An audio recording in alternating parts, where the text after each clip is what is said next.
Hey challenge team, so this is going to be the last in our series of videos of how-tos.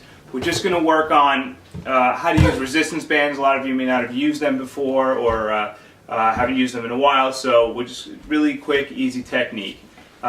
Basically the resistance band has two handles, one in each hand, okay, and it's a single piece of tubing. So in order to create the resistance you have to have an anchor point.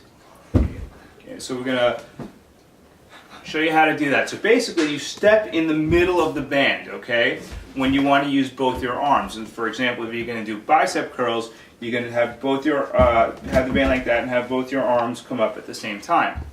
Now if it's a different exercise, you may use the bands differently. For example, if you're going to do single-armed tricep extensions, which we see in a couple of different videos, you'll start by stepping on the end of the band, and then here, and then you're going to be able to extend like that. If you'd stepped in the middle of the band, you would create far too much tension. You wouldn't be able to get the band up this far.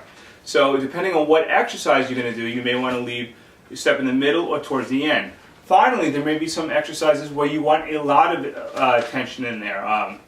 In the P90X series, there's a particular move called the lawnmower, which is basically a row exercise, and that's important to use heavy bands because your back muscles are big and need a lot of resistance.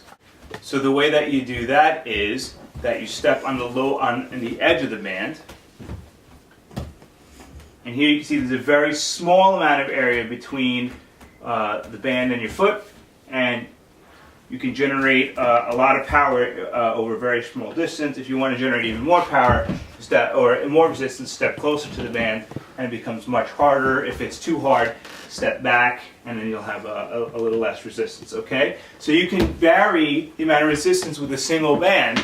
You don't need to have 7 or 8 bands. You can have a single moderate resistance band, and depending on where you step on it and create the anchor point, you can create more or less resistance, and that'll depend on which exercise you're doing.